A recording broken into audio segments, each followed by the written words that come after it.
Heck yeah. And we're just kicking it. We've had all kinds of difficulties tonight, huh, Ricardo? Oh my gosh. So here we are. I guess we're going to play this song from Brandon Hart because We like it's it. yeah, we like the song. It's one of those feel goods.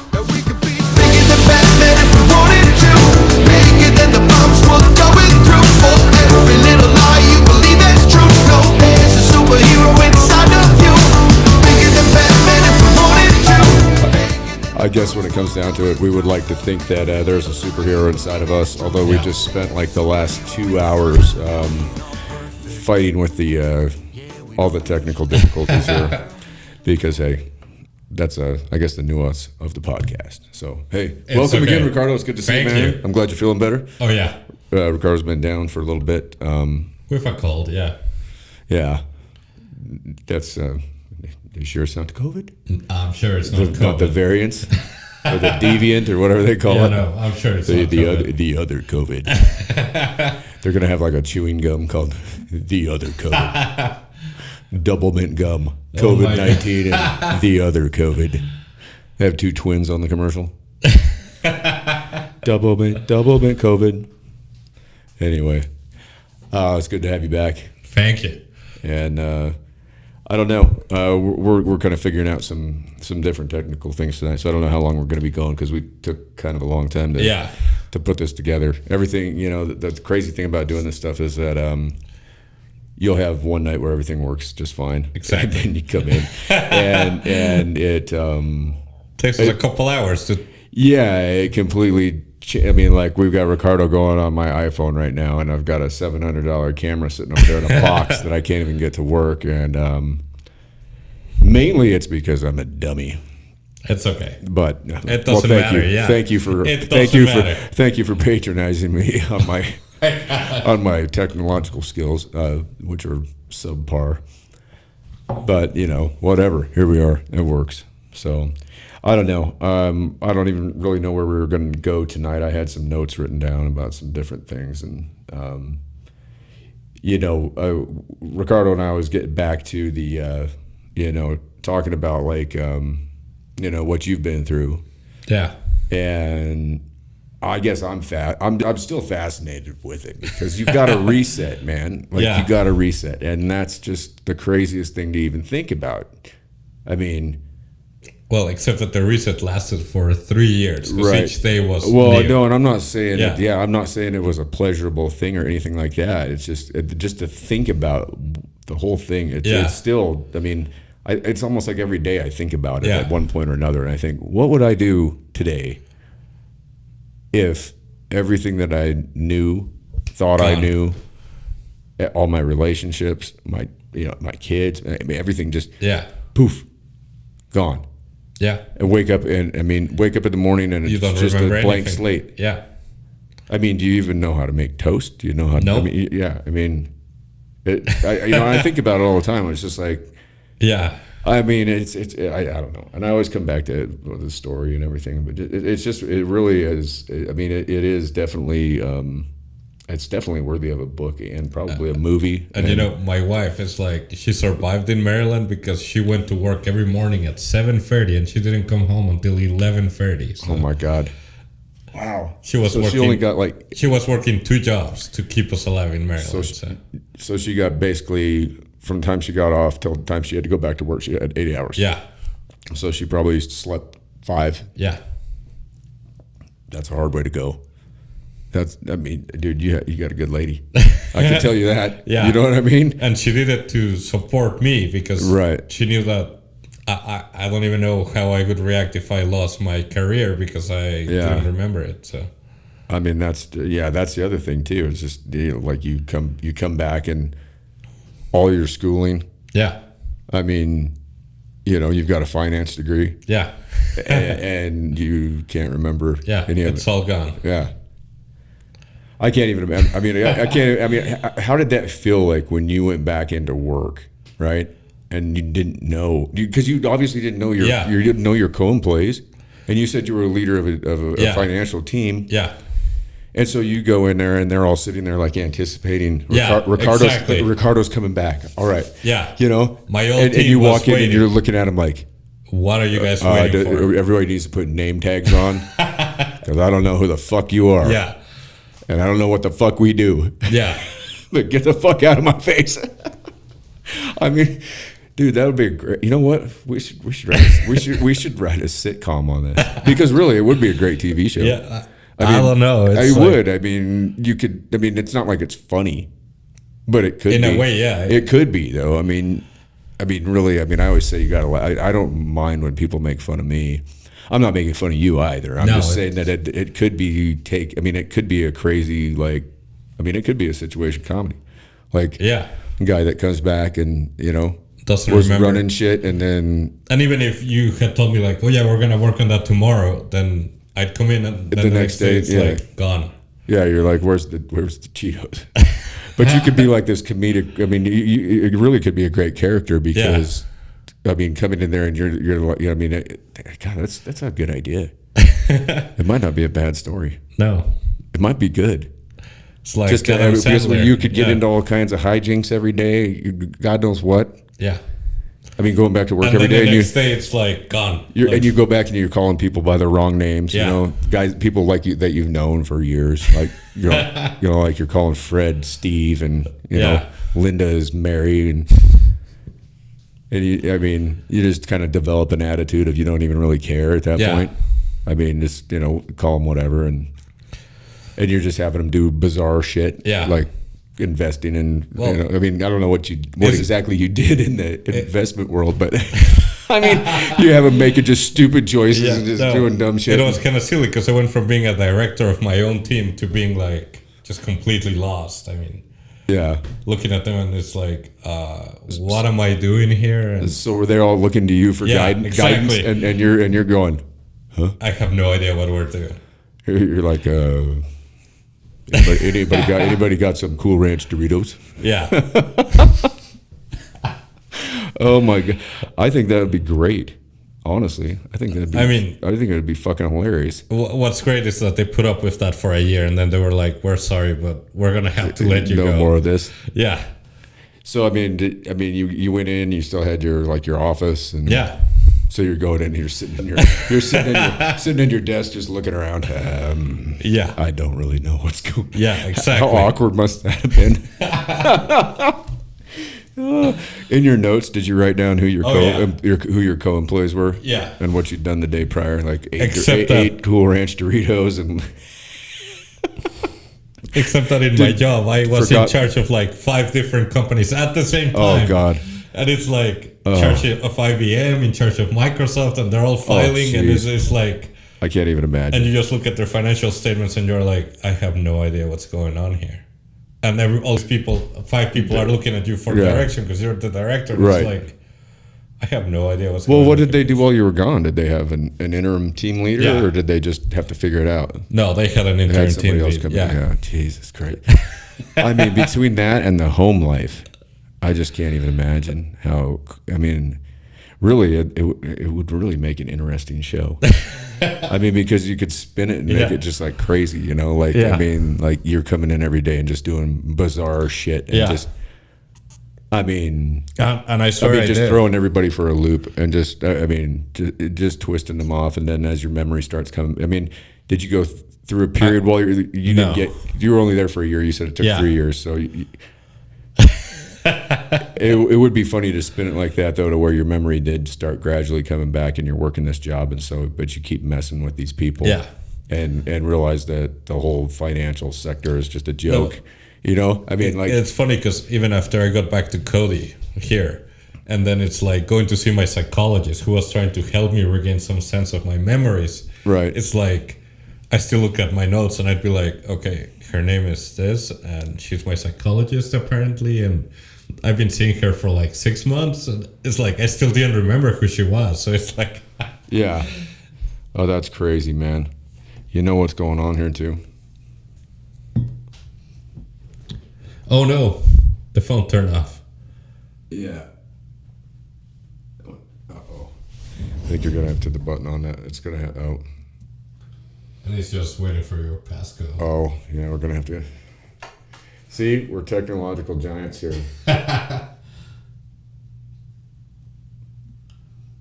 And then just turn the camera around. I don't know. There you go. I kept doing the transition between you and I. And there you go. And Hold up. Yeah, I know it, but I'm just going to turn off the camera for it to turn off all the time, so. Oh.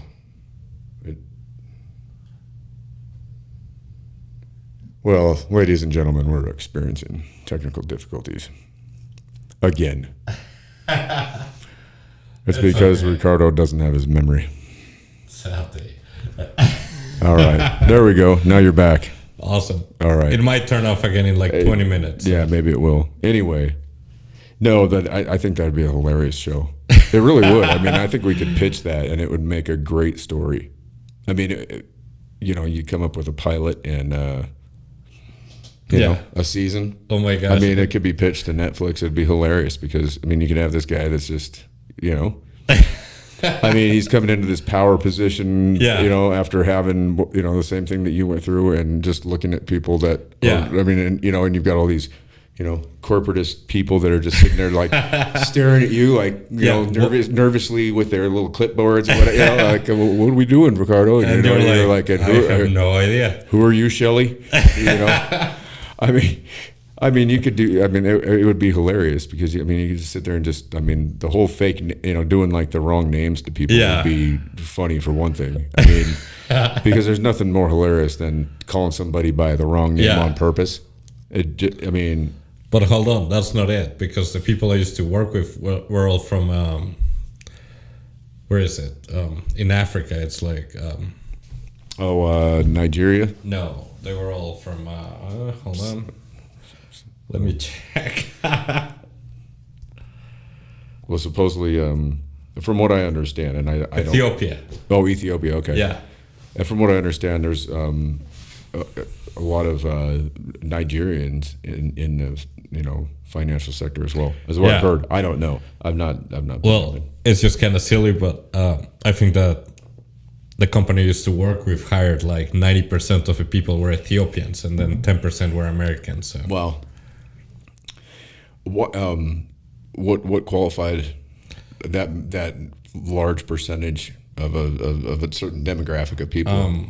I have no idea. Because when I lived in Seattle, I was good friends with a girl, and she was Ethiopian, and same with her cousin, and we were really good friends, all of us, and we had a great time hanging out together. I mean, we'd go out to dinner. I mean, their family owned a Ethiopian restaurant, and the first night that I met them, I mean, being a white dude from Wyoming, you don't get a chance to meet too many Ethiopians. And we actually became good friends, and like we'd go eat out like on Friday nights, go to our family's restaurant, and oh my gosh, it was great food. Yeah, it's great, terrific, it's just wonderful. Yeah. It really just a nice atmosphere. Yeah, and great people. They were really good friends of mine. Like we hung out all the time. I mean, we kind of looked like a odd trio wandering around with her cousin and her and me. Just but I mean, you're in Seattle, so really, I guess they don't really look at you too weird. But I mean, it was, I don't know.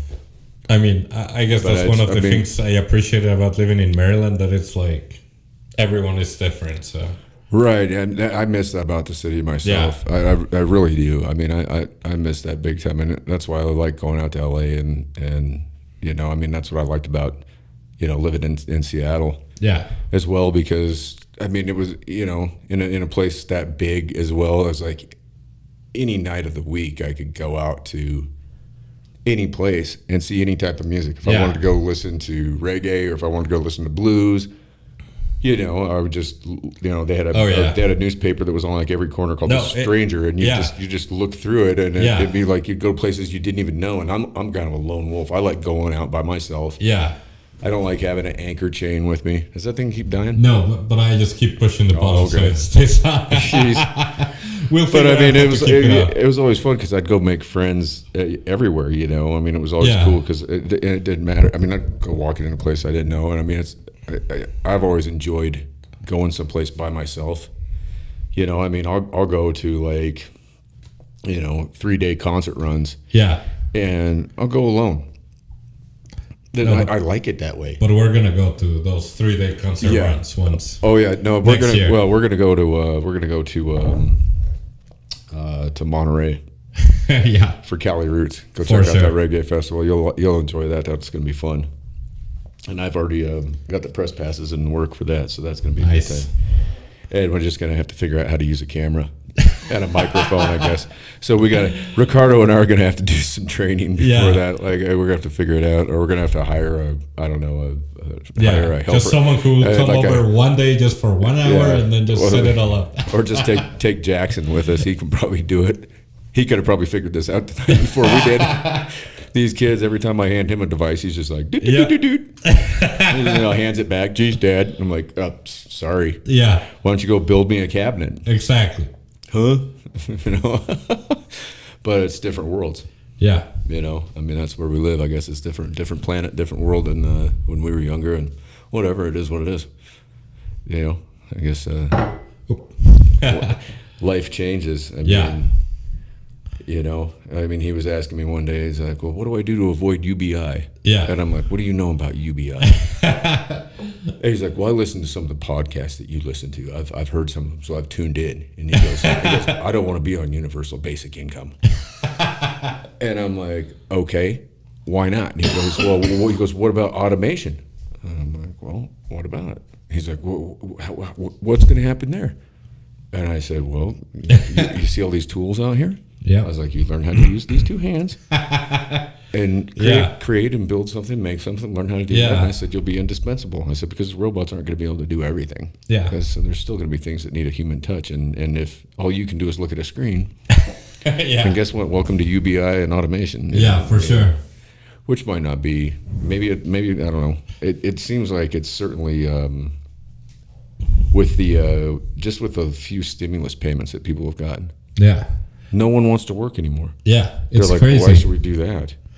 And I think, in a way, I think it's funny because everybody's always been like, oh yeah, we've got to get a job. No, but And everybody bitches about the Hispanic people coming over the border and shit and stealing. They took our jobs. And I mean, you have these people that are just working these terrible jobs that Americans won't work. And then they get a $1,600, a $1,200, and a $600 check for a whole year, and no one wants to work anymore. Yeah.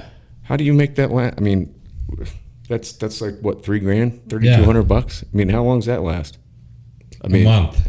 If that. Yeah. If that. I mean, really. I mean, I didn't get a single one. I didn't. I mean, but I mean, it's like. Yeah. It's really crazy how the mentality, I think, has changed. Yeah. Because people now don't want to work. Every place I go, they're looking for help.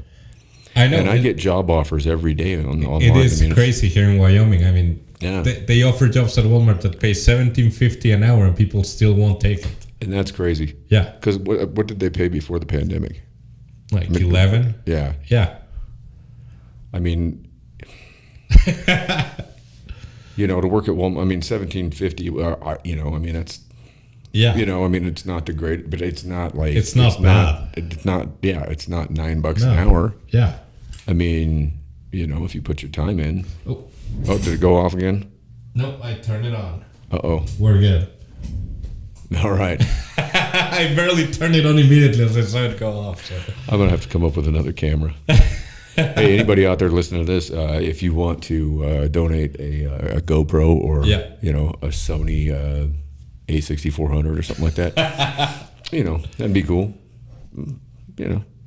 Just if you got a little extra cheese kicking around from that stimulus money that y'all got.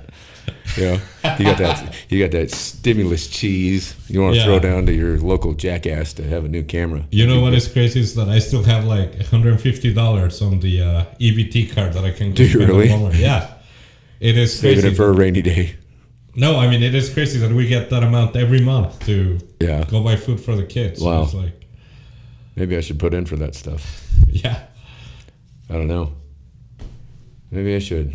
I don't know. It was crazy today because I went to Walmart this morning and I was like, wait, so I have $250 to spend? And they're like, yeah. So I bought everything I could for the kids. And then my wife, immediately as I come home, she's like, why did you buy these snacks? Why did you buy this crap? And I'm like, because it was for free. It's like... Yeah, why wouldn't you? Yeah. I mean, you got a newborn baby, and you got. I mean, Exactly. you know, it's like, I mean, that's the most important thing. You know, I mean, you got kids, you got to keep your food on. You know, Yeah. and I can't imagine with more than. I mean, I just got the one. And I mean, at 13, keeping him fed. I mean, that kid, he eats a lot. But sometimes he does. He goes in spurts, but I mean, he's starting to eat a lot. But he's also a good cook, which I like. Yeah. But it'd be nice to have a couple $250 to just go and just. Oh my hey, gosh. let's get what we let's come on, let's go get whatever Yeah. we want. Cheese doodles and And it's I mean, good. whatever. It's like they expect it. It's like, okay, you Well, can yeah, spend it no, in whatever way you want. Well, So- and that's I mean, really, you think about it. I mean, when the government allocates all these trillions of dollars, that's where it should be Yeah. going. And instead of going to Pakistani gender studies and Israeli interballistic Oh my missile gosh. systems and Egypt's stupid. military, and I mean, what are we doing here? You Yeah. know, and, I mean, I don't know. I don't mean to get off on that on that bullshit, but it's just it's crazy that well, it's funny to look at what just a matter of a couple $1,000s to the American people from the government did to the workforce in this country.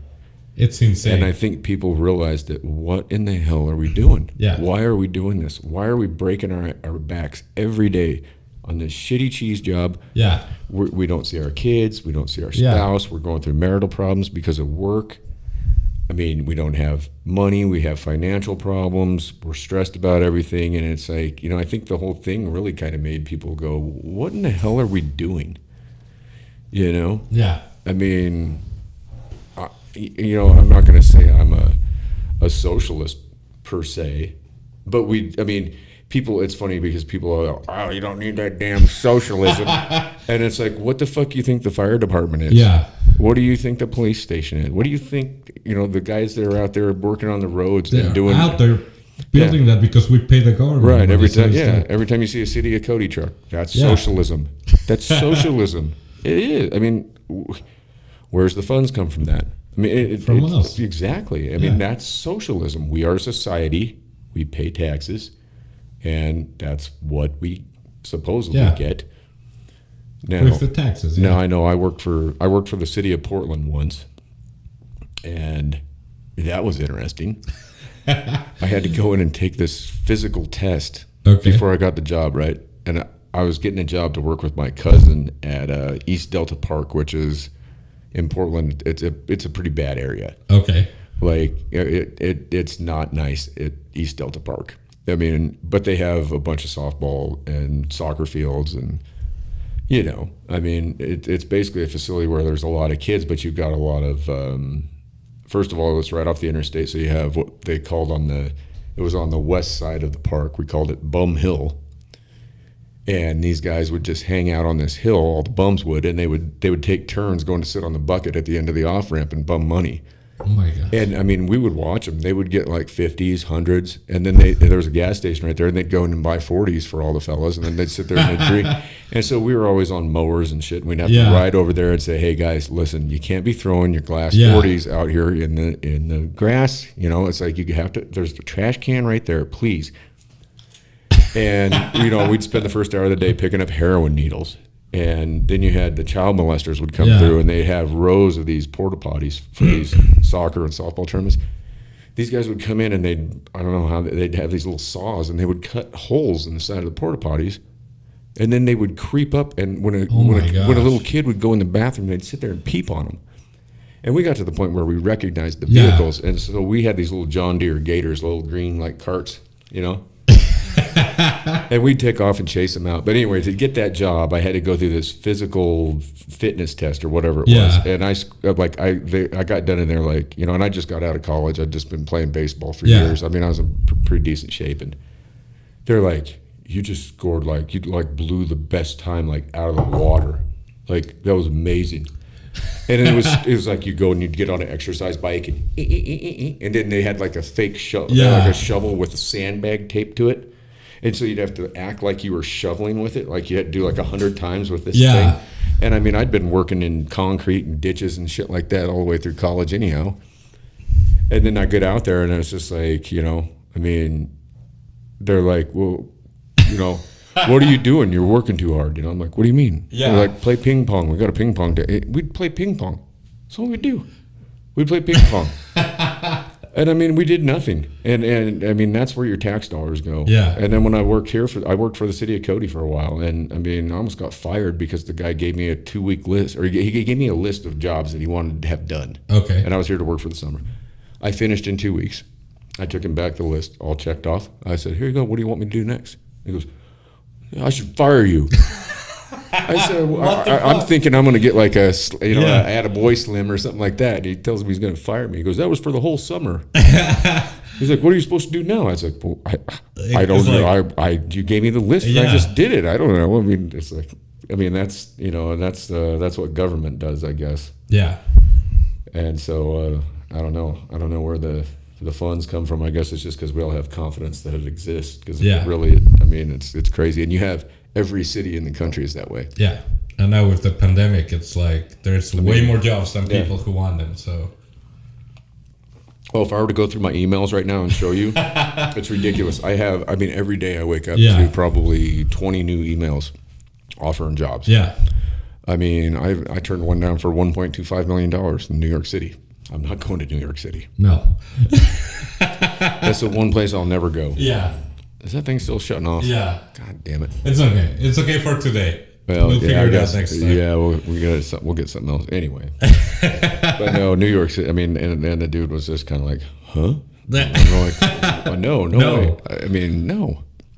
I mean, I got offered another one down in LA for like, I don't know, it was $250 a year to run a paint crew, and I'm just going, no. You know, I don't think you could pay me enough to live in a city. No, I mean, I don't really care. I live on nothing or do whatever, but I just want to be my own boss. I think people are starting to figure that out too. I see a big movement towards that with people starting to realize that, you know, these ideas of what they thought they were supposed to be really are not making them happy. Yeah. I mean, the idea of going and, you know, picking up a $200,000 debt from the university and then going to be a barista.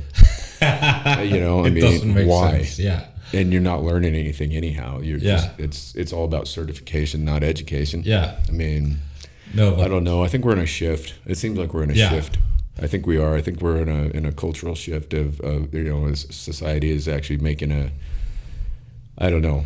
I mean, we've got AI. It's just a reevaluation of what really matters. So, right. Yeah. And I think we've got, you know, we've got AI on the brink. That's, I mean, look at what's going on with artificial intelligence. Yeah.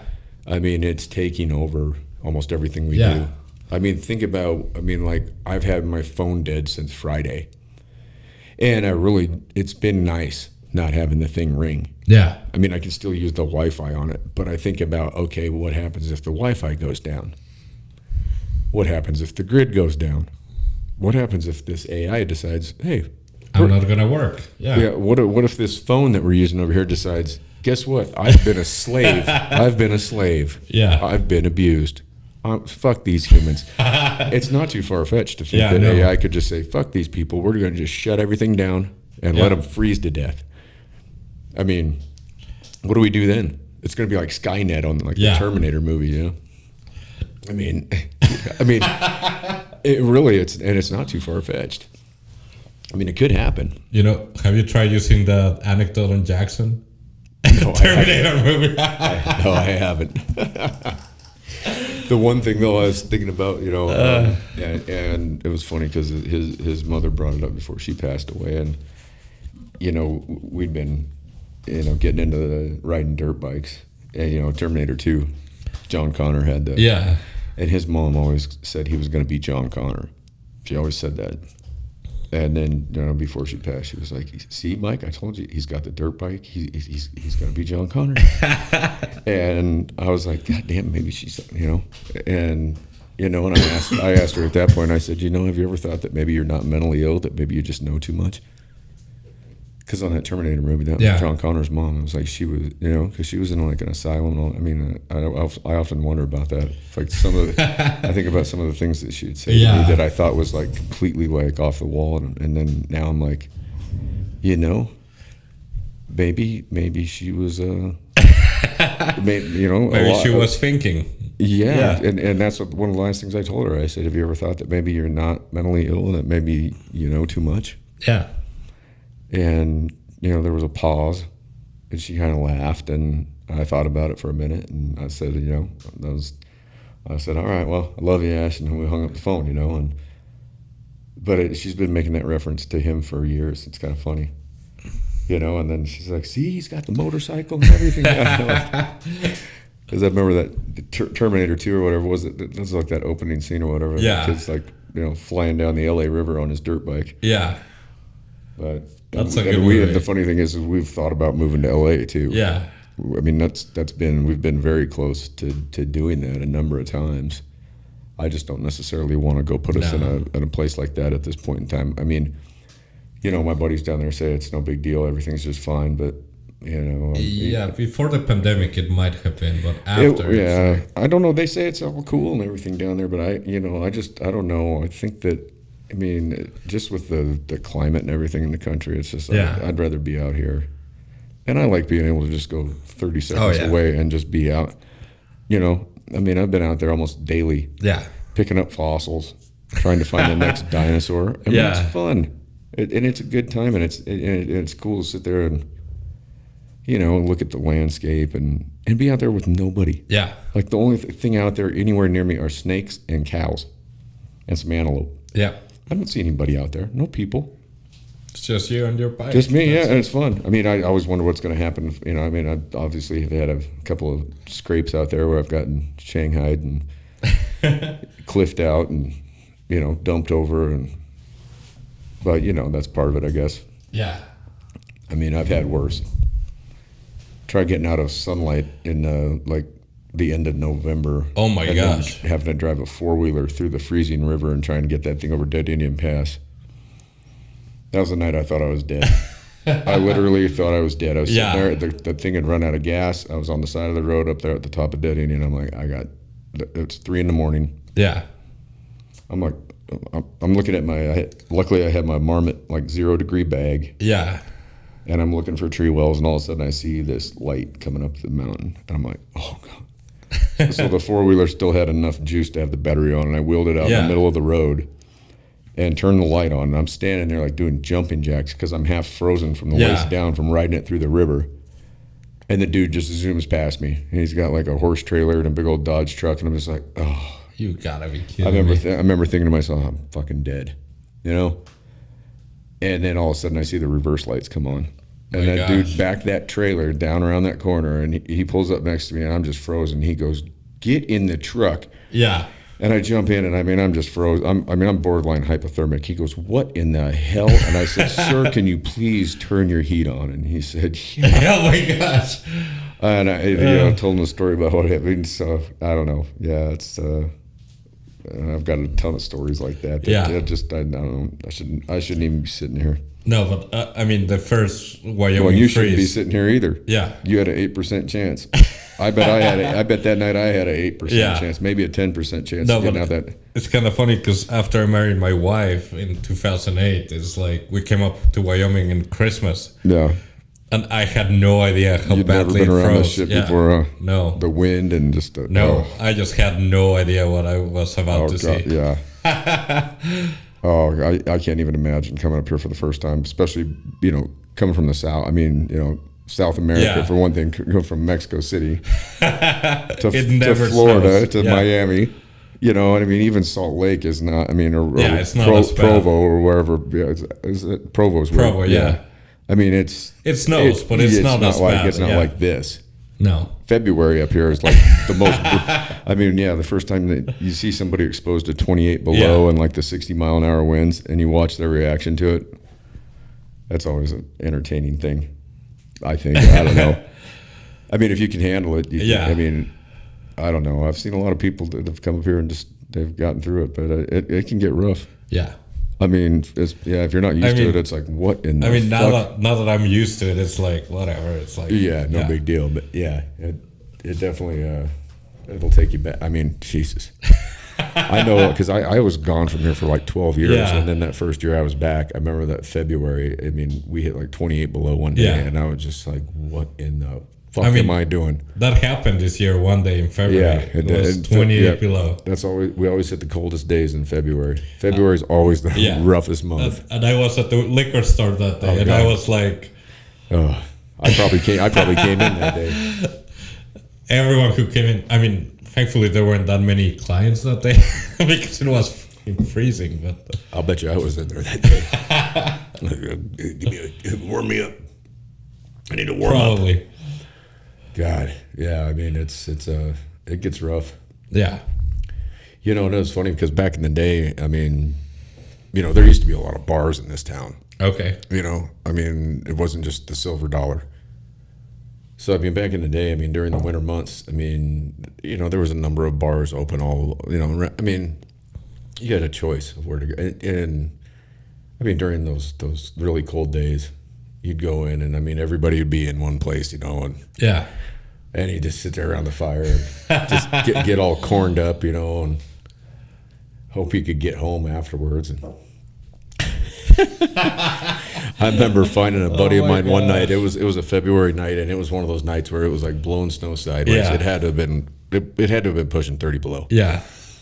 And this buddy of mine, he had passed out on a pool table in one bar that was closed down. It was closed down, but we happened to have access to it. And I mean, we were doing like Jägermeister shots at like 10 a.m. You know, it was just that cold and nasty. It was like, who cares? Yeah. And he passes out, you know. So we were trying to keep him, you know, with us throughout the day. And then he pulled that ghost move where he just disappeared. And, you know, we're like, where'd so-and-so go? And nobody knew. Yeah. I'm like, God, I hope he made it home all right, you know. And oh my gosh. So I like dropped my friend off, and I'm going down this side street, and this is like 2:30 a.m. And the wind is just blowing like crazy. It is colder than shit, and I can see this. Yeah, I can't tell what it is in front of me, you know. Yeah. In the middle of the street. Well, it's our buddy. And so I pull up next to him and I roll the window down on the passenger side, and he just kind of looks at me with this blank stare, and I said, "Are you gonna get in the truck?" Yeah. It's like, what the fuck are you waiting for? I look look down and he's got no shoes on. He's out there, it's Oh my like 28 gosh. below, and he's walking down the street with no shoes on. He gets in, and all of a sudden the heat hits his feet because I've cranked it, and he starts shaking, and I'm just like, dude, what? And he's like,